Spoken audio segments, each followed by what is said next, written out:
നമ്മളിപ്പോൾ Yellowstone national പാർക്കിലെ ഏറ്റവും വലിയ ഹോട്ട് സ്പ്രിംഗ് കാണാൻ പോവാണ്.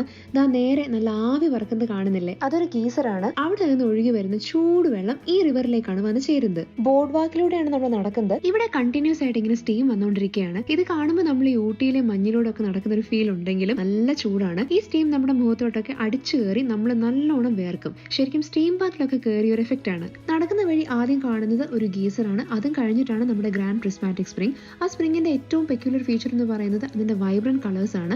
വൈറ്റ് ലൈറ്റ് പ്രസത്തിൽ കൂടെ കടത്തി വിടുമ്പോൾ അത് ഡിസ്പേഴ്സ് ചെയ്ത് red, orange, yellow, green, blue colours കിട്ടില്ലേ.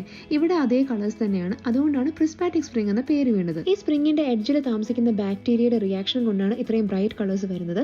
അതേപോലെ ഈ കളേഴ്സ് മഴവിലിന്റെ കളേഴ്സുമായിട്ട് മാച്ച് ചെയ്യുന്നത് കൊണ്ട് റെയിൻബോ സ്പ്രിംഗ് എന്നും ഇതിനെ വിളിക്കാറുണ്ട്. സ്റ്റീമിനിടയിലൂടെയുള്ള ഈ നടത്തവും മഴവിലിന്റെ നിറങ്ങളിലുള്ള ഈ അത്ഭുത പ്രതിഭാസവും ഒക്കെ പറഞ്ഞറിയിക്കാനാവാത്ത ഒരു എക്സ്പീരിയൻസ് തന്നെയാണ്. അടുത്തൊരു വീഡിയോ ആയിട്ട് കാണാം. ടാറ്റാ.